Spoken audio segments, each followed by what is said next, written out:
তৃতীয় আৰু চতুৰ্থ শ্ৰেণীৰ চাকৰিত APSCৰ ধৰণে পৰীক্ষা কিয় হ'ব লাগে? দৰাচলতে আচল কথাটো হ'ল যে আমি APSCৰ ষ্টেণ্ডাৰ্ডৰ প্ৰশ্ন কাটিব খোজা নাই। APSCৰ ধৰণৰ পৰীক্ষা, তাৰমানে প্ৰথম প্ৰিলিমছ হ'ব, তাৰপিছত মেইনছ হ'ব আৰু তাৰপিছত আমাৰ ভাইবা হ'ব। কিন্তু পৰীক্ষাৰ প্ৰশ্নৰ ষ্টেণ্ডাৰ্ড চতুৰ্থ শ্ৰেণীৰ কাৰণে APSCৰ দৰে নহয়। পৰীক্ষাৰ প্ৰশ্নৰ ষ্টেণ্ডাৰ্ড মেট্ৰিকৰ দৰে হ'ব, হায়াৰ ছেকেণ্ডেৰীৰ দৰে হ'ব। তেনেকে তৃতীয় শ্ৰেণীৰ কাৰণেও আমি এই ধৰণৰ যিটো পৰীক্ষাৰ বাবে প্ৰয়োজনীয়, অৰ্থাৎ গ্ৰেজুৱেশ্যন যাৰ কোৱালিফিকেশ্যন, তাৰ বাবে চিলেবাছ গ্ৰেজুৱেশ্যন হ'ব, হায়াৰ ছেকেণ্ডেৰী যাৰ চিলেবাছ, তাৰ চিলেবাছ হায়াৰ ছেকেণ্ডেৰী হ'ব।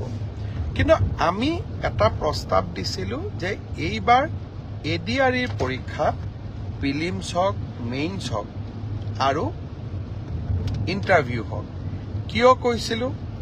আপোনালোকে জানি আচৰিত হ'ব যে ৭,০০০ পোষ্টৰ ভিতৰত এটা পোষ্ট আছে যাৰ কোৱালিফিকেশ্যন হায়াৰ ছেকেণ্ডেৰী, আৰু সেই শিতানত ৩,৭০০ পোষ্ট আছে।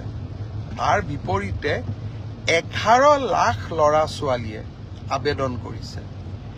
১১ লাখ ল'ৰা ছোৱালীক যেতিয়া আমি পৰীক্ষা পাতিব যাম, এটা পৰীক্ষা কেন্দ্ৰত যদি ৫০০তকৈও আমি ল'ৰা ছোৱালী বহাৰ সুবিধা দিওঁ, আমাক ২১০০ পৰীক্ষা কেন্দ্ৰ লাগিব। আৰু ২১০০ পৰীক্ষা কেন্দ্ৰত সমানে এটা পৰীক্ষাৰ কোৱালিটি মেইনটেইন কৰাটো অসম্ভৱ, প্ৰত্যাহ্বানমূলক হৈ পৰে। যেতিয়া আমি 2,100 পৰীক্ষা কেন্দ্ৰত আমি পৰীক্ষা পাতিম, ক'ৰবাত ইনভিজিলেটৰজন ইমান ভাল কোৱালিটিৰ নহ'ব পাৰে, ক'ৰবাত লিকেজ থাকিব পাৰে, ক'ৰবাত চাকৰিত ইজনে সিজনক সহায় কৰাৰো অভিযোগ থাকিব পাৰে। যদি আমি প্ৰিলিমছত এই অভাৱ বা অভিযোগ যিসমূহ থাকিসমূহৰ পৰা আমি যেতিয়া প্ৰিলিমছৰ পৰীক্ষাৰ ফলাফল দিম, প্ৰিলিমছত ১ লাখ ল'ৰা ছোৱালীয়ে পাছ কৰিব। আৰু ১ লাখ ল'ৰা ছোৱালীক আমি যেতিয়া মেইনছ পৰীক্ষা পাতিম, তেতিয়া তাত পৰীক্ষাৰ কোৱালিটিটো আমি খুব সূক্ষ্মভাৱে মেইনটেইন কৰিব পাৰিম। অৰ্থাৎ শেষলৈ গৈ যোনে চাকৰি পাব, তাত কোনো ধৰণে কোনো কেণ্ডিডেটে কম্প্ৰমাইজ কৰি চাকৰি পোৱাৰ সুবিধা নাথাকে। সেইকাৰণে UPSCৰ পৰীক্ষাই হওক, APSCৰ পৰীক্ষাই হওক, তিনিটা তৰপত পৰীক্ষা পাতে।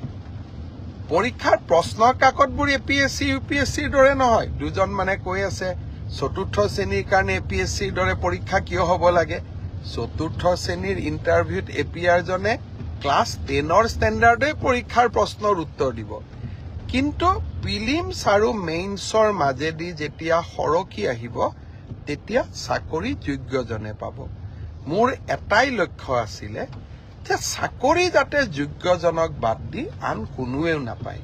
কাৰণ চৰকাৰী চাকৰি যোগ্যতাৰ আধাৰত হ'লে আমাৰ ছাত্ৰ ছাত্ৰীসকলৰ শিক্ষা ব্যৱস্থাৰ ওপৰত আস্থা উভতি আহে। যোৱাবাৰ আমাৰ এটা পৰীক্ষাত কেণ্ডিডেট আছিল ৬ লাখ। এইবাৰ এটা পৰীক্ষাত হ'ব আমাৰ কেণ্ডিডেট ১১ লাখ। প্ৰিলিমছ মেইনছৰ মাজেদি আমি আহিলে আমাৰ বহুখিনি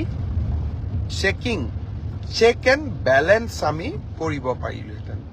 কিন্তু যি নহওক, মই বিশ্বাস কৰোঁ যে চৰকাৰৰ সিদ্ধান্ত যিমান হওক, আমি বিতৰ্কৰ ঊৰ্ধত ৰাখিব লাগে। দুই এজন ৰাজনৈতিক দলেই হওক বা আমাক বেয়া পোৱা দুই এজন ব্যক্তিয়ে হওক, চৰকাৰৰ প্ৰতিটো কথাতে তেওঁলোকে বিতৰ্ক হোৱাটো বিচাৰে।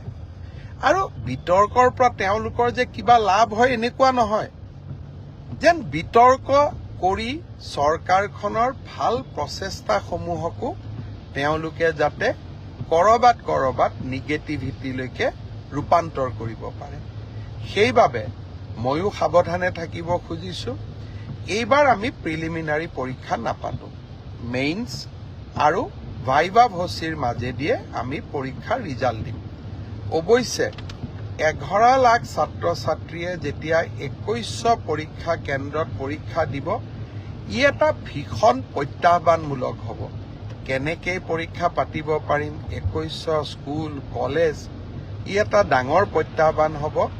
চৰকাৰী বিষয়াসকলে এই বিষয়ে আলাপ আলোচনা আৰম্ভ কৰিছে। ৰাইজৰো সহযোগিতা লাগিব। কি ধৰণে পৰীক্ষাটো বিতৰ্কৰ ওপৰত ৰাখিবৰ কাৰণে ৰাইজৰো আমি সহায় ল'ব পাৰোঁ, তাৰ বিষয়ে আমি চিন্তা চৰ্চা কৰিছোঁ। সময়ত আমি আপোনালোকক ক'ম। 3 অক্টোবৰৰ পৰা পুলিচৰ ইণ্টাৰভিউ আৰম্ভ হ'ব। তাত এনেকুৱা কোনো অসুবিধা নাই। যোৱাবাৰ যেনেকৈ নিযুক্তি হৈছিল এইবাৰো হ'ব। আৰু শিক্ষকৰ নিযুক্তিৰ ক্ষেত্ৰতো আমি ইতিমধ্যে ব্যৱস্থা আৰম্ভ কৰিছোঁ আৰু ইয়াতো বহুত বেছি বিতৰ্কৰ অৱকাশ নাই। আৰু এইবিলাকত নিশ্চিত কোৱালিফিকেশ্যন লাগে কাৰণে কেণ্ডিডেটৰ সংখ্যাও কম। কিন্তু তৃতীয় আৰু চতুৰ্থ শ্ৰেণীত এইবাৰ অসম্ভৱ প্ৰাৰ্থীয়ে আবেদন কৰিছে। সৰ্বমুঠ 18 লাখ আবেদন এই 14,000 পোষ্টৰ কাৰণে আমাৰ ওচৰলৈ আহিছে। যি কি নহওক, দুই এজনে সুধি আছে যে চিলেবাছ কেতিয়া দিব। মই অহা পৰহি বা মেক্সিমাম 4 দিনৰ ভিতৰত চিলেবাছ দুখন প্ৰকাশ কৰিবৰ বাবে মই ৰিক্ৰুটমেণ্ট কমিশ্যনক নিৰ্দেশ দিছোঁ। আৰু মই ভাবোঁ যে ইয়াৰ পিছত এই পৰীক্ষা সম্পৰ্কীয় আপোনালোকে যি কথা বুজিব খোজে, জানিব খোজে, ইয়াৰ পিছত ৰিক্ৰুটমেণ্ট কমিশ্যনে আপোনালোকক জনাই থাকিব। মই মুখ্যমন্ত্ৰী হিচাপে এই প্ৰক্ৰিয়াটোৰ পৰা খুব প্ৰয়োজন নহ'লে আজিৰে পৰা আঁতৰত থকাটো উচিত।